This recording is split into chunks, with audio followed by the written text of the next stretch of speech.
బద్వేల్లో నిర్వహించిన భూ సమస్యల పరిష్కార వేదిక కార్యక్రమంలో DCCB chairman Suryanarayana Reddy revenue అధికారులకు గట్టి హెచ్చరిక జారీ చేశారు. ప్రజలను కార్యాలయాల చుట్టూ తిప్పుకుంటే సహించేది లేదని స్పష్టం చేశారు.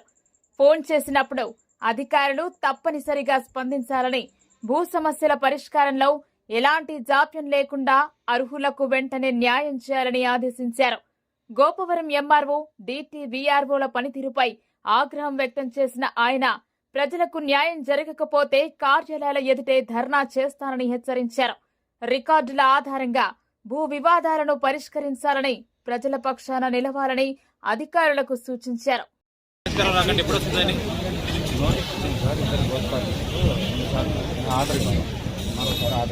ఎందుకు ఎంఆర్ఓ అంటే మీరు ఇవిడంటే ఇవి వచ్చి మాట్లాడితే ఏమన్నా చేస్తారా దాని గురించి?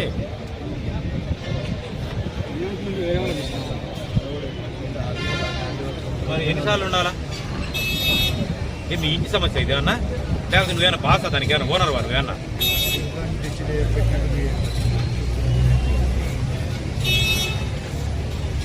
ఆరోగ్యం బాగాలేదు, మేమేం అనలేదు. అమ్మ దీనికి ఇబ్బంది అయ్యేటటువంటి మెడికల్ లీవ్ పెట్టాలి. ఎందుకంటే పని జరగకపోతే కాదు. నేను ఎందుకంటే రోజు కూడా నేను ప్రజల్లో తిరుగుతా. ఇలాంటి వాళ్ళు 5-6 సమస్యలు ఎందుకు పరిష్కారం? ఎన్నిసార్లు నోట్ ఇచ్చారండి? ఇప్పుడు నిన్ను రోజులు తిరుగుతున్నారు. మీ మీద చాలా మంది నేను చెప్పానంటే మీరు ఎందుకంటే ఆరోగ్యం బాగలేదు మీకు, నేను దాని గురించి ఆ తప్ప తెలియదు. ప్రజాస్వామ్యం ఒక పబ్లిక్ సర్వెంట్గా మీరు పని చేయాలి.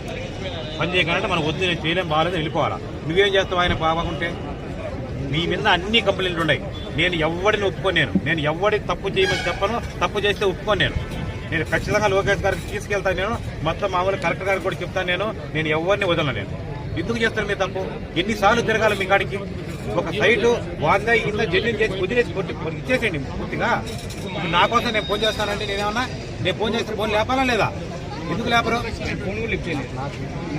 వాడు కాదండి, నేను కాదండి, ప్రతి ఒక్క పౌరుడు కూడా చేస్తే ఒక పబ్లిక్ సర్వెంట్ గా ఉంటే ప్రతి ఒక్కరు ఫోన్ అటెంప్ట్ చేయాల్సిందే. ఎంతమందికి చేయకూడదు మనము? దీని మీదనే కంప్లైంట్. విఆర్ఓ ప్రాబ్లము, ఒక ఆర్ఐ ప్రాబ్లము, ఒక ఆయన కంటే బాగాలేకపోయినా ఆయన కూడా మొన్న వచ్చి నాకు తెలియదు అంత గురించి. నేను ఇప్పుడు ప్రతిదీ అడుగుతా, ప్రతిదీ చేస్తా. ఎవరు న్యాయం జరగదా అవసరమైతే వాళ్ళతో పాటు కూర్చొని ధర్నా చేస్తాను. నేను పని చేయకపోతే మొదటి సార్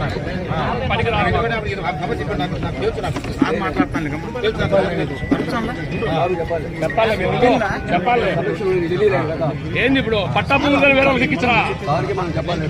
పట్టా భూములు వేరే వాళ్ళకి ఇచ్చినట్ట? పట్టా భూమి వేరే వాళ్ళకి ఇచ్చినారంటే ఒరిజినల్ పట్టా ఎందుకు ఇస్తారండి?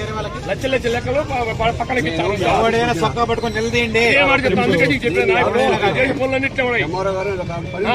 నా గాడికి ఎందుకు వస్తుంది? బాగా తెలుసు మీకు, మనుషులు కళలో పడరు అంతే. నేను వచ్చింది ఎవరో కాదు.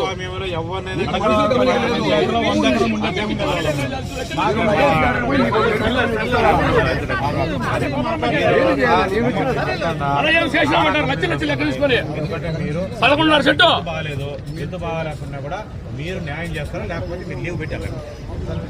ఒకటి న్యాయం పని చేస్తే నువ్వు లేవు, నేను చచ్చిపోతా, నువ్వు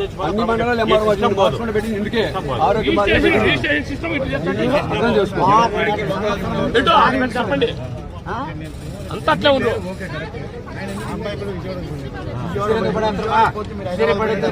మనమేం ప్రజాస్వామ్యంలో ఉన్నాం. ఆయన మన బాస్ కాదు, ఎంఆర్ఓకి బాస్ కాదు. జవాబు చెప్పాలా? మనము ప్రజాస్వామ్యంలో ఒక సేవకుడు ఆయన, మన పంచాయతీ దానికి వచ్చే సేవకుడు. రిజిస్టర్ ల్యాండ్ కానీ చేస్తానంటే అసలు టికెట్ మనం పొరపాటుతో కూడా మాట్లాడకూడదు. మనం మాట్లాడకూడదు. మన పని మనం చేయకపోతే ఏం పని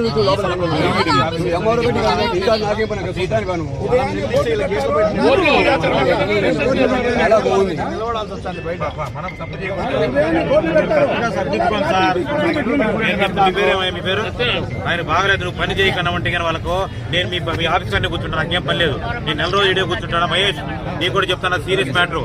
ఇవన్నీ పాతది ఏమేమి ఎవరితో కొలిళ్ళు లేదు, ఆ కొలిడు అయినంత వదిలిదండి. మీరు పని చేయకపోతే నేను ఒప్పుకోను. పని చేయాల్సిందే. వేరే విధంగా ఉన్నది అన్ని